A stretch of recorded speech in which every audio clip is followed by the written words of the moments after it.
Welcome back to another episode of Rock Boys Football. We have some breaking news. Defensive Coordinator Alex Grinch officially out at USC, let go this afternoon. And to be honest, like my instant reaction, it was about time. It was about time a couple months ago. It was about time 12 months ago, to be honest. And not trying to rag on the guy, but it's inexcusable to allow a defense to be as poor as this USC defense was in back-to-back years, especially when you had an offense that was so special. You look, this USC offense is number one in points per game, but doesn't even have a chance to get to the college football playoffs with the best quarterback in the country, one of the best quarterbacks we've seen in the last decade at the college football landscape, because the defense was such a large liability. Before we get into the instant reaction, just want to say thank you to you guys, the USC fans. We've talked at USC at the highest of highs and the lowest of lows, but you guys have always rocked with the boys, so we appreciate you guys. If you do enjoy the content, consider subscribing to the channel. They're going to give you the T-Box. You were calling for this in the offseason. Alex Grinch officially out at USC. How we feeling here? I mean, right after that Tulane game, I feel like we got on and we were like, something's got to change. Like, you're going to come into 2023 with Caleb Williams with an offense that's going to be as good as anyone in the country. And you just get done watching a game where you lose Tulane, you can't stop a nosebleed. Everything they have works, and he never has any answers. But that's not just Tulane. He hasn't had a single answer for a single decent offense in 2-3. Going back to his Oklahoma days, he didn't have good enough answers. That's where I want to start. It was like Lincoln Riley bringing him over from Oklahoma was a head scratcher in the first place. I bet there's a lot of Oklahoma fans listening to this right now, and like, Alex Grinch was never a great defensive coordinator back in Norman. Like, that team was loaded with talent on defense, and it never was. That defense that you saw at Oklahoma never lived up to the talent that they had on the field. Now, Dill, I was under the impression, and I was given a little bit more benefit of the doubt, and I was hand up wrong about that. Shouldn't have been, in terms of, okay, let Alex Grinch go into the second year. They got a ton of talent in the transfer portal. This defense, maybe the defense wasn't great because they didn't have the talent, they didn't have the depth. And you watch the product on the field, quite frankly, you look at it, I mean, 117th in points per game, 109th stopping the run, 97th in completion percentage given up. This defense, it's not the talent.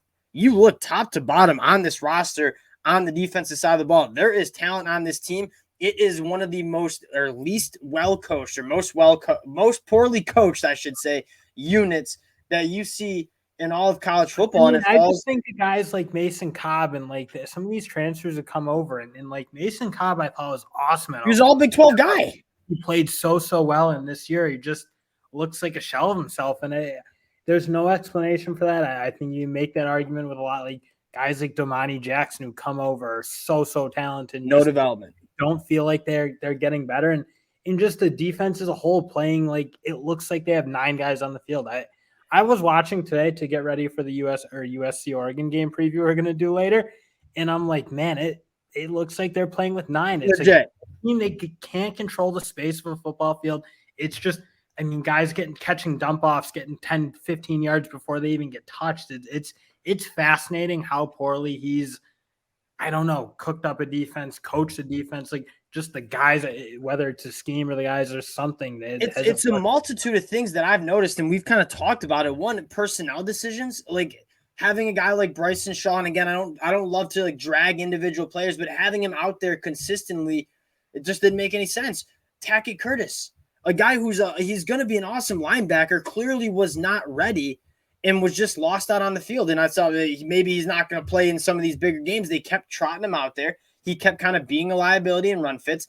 And then you see the development.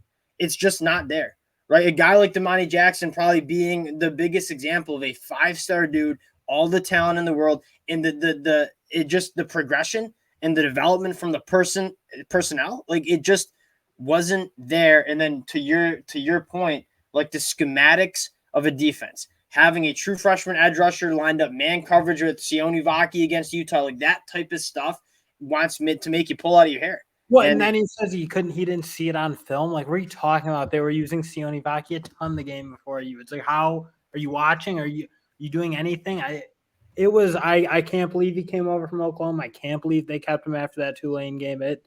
Again, what you said, like such a long time coming, and now I mean, honestly, this rejuvenates me if I'm a USC fan. It's 100%. Now you got hope moving forward because God forbid they kept him this year. I might have had to renounce the fandom, burn the jersey. It's like have a discussion about Lincoln Riley really quick, and some of it falls on his lap as well. You know what I mean? Like, you're a head coach. You're not just an offensive play caller, an offensive coordinator. Like, when you are running a program like USC, you have to make hard decisions. And I know you're boys with Alex Grinch. I know you guys are friends. It's hard to fire your friend. I get it.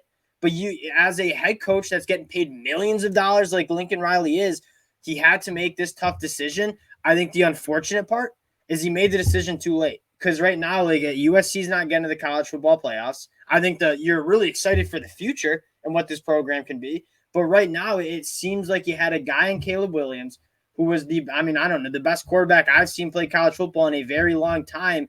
And he's not even going to have a college football playoff appearance because the defense just couldn't figure it out. And that's the real, like, part that I know myself as a fan, like, I'll get over it when they start winning again. But that would burn me. I just like that type of decision. Because it felt so obvious, and felt like there was no explanation. And again, when Lincoln Riley get up there and be like, no, the mistakes aren't the same as they were last year. It's like, well, they certainly look very similar. It still looks like the spacing and it doesn't feel got better. It didn't get better, and I don't know why he was getting up there defending it. That would have made me so mad if I was a USC fan, but.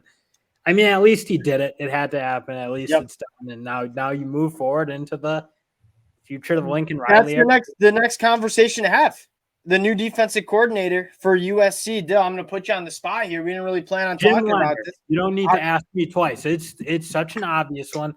Same. Jim Leonhard with a defense that had not as little of a talent as I've seen in the Big Ten, but it was not a defense loaded with 5-star players. Consistently really, really good, also with an offense that was really, really bad. I feel like when he got fired and didn't take a job, I was like, how is he not at USC? He's got to be at USC. I couldn't agree more. When I was thinking, all right, who could USC go and get that's a perfect fit? Jim Leonhard. I couldn't think of a better hire. There's a lot of good defensive coordinators like Phil Parker at Iowa. If I'm USC, I'm looking at defensive coordinators who have a proven track record of not only having great defenses, but having units and like kind of a proven track record of development of players as well. Jim Leonhard, Phil Parker at Iowa, like those guys have a proven track record, not necessarily recruiting the 5-star talent, but getting these guys developed and putting together units on the defensive side of the ball that are elite. Jim Leonhard, Phil Parker, I feel like it's a no-brainer. What about a little out of the box one? Just anyone who's coached defense on the Ravens, because that feels like a very quick fix to fixing a defense. You see how well it's working out for Michigan. You saw how well it worked out for UCLA. There's got to be a disciple on that staff who someone knows. Just take someone from the Ravens, because that feels like a breeding ground for just excellent defense. And the destination, like this has to be the most attractive assistant coach job on the market. One, USC football, like blue blood, great living. You're in the Big Ten now, like that for one, it sells itself. The second, though, is you don't need to come in and be elite. Like no one's asking this USC defense to be a top 10 unit in the country. We're asking it to not be 117th in the country. Middle of the pack, you might win the Broyles Award or whatever. Yeah. It'd be just a little bit of improvement. If you get to the top 60 in the country, you're looking at you're being crowned a champion at USC. So if you're USC fans, like I get it. The disgusting taste in your mouth of this season with the expectations that I had when you guys have been listening to me in the summer talking about USC being a national championship contender. You're really excited about the new defensive coordinator search that's going to take place. As long as Lincoln Riley's at USC, the offense is going to be good. You can trust me on that. And now the defense it's got to get better. I mean, I don't see how it's getting worse.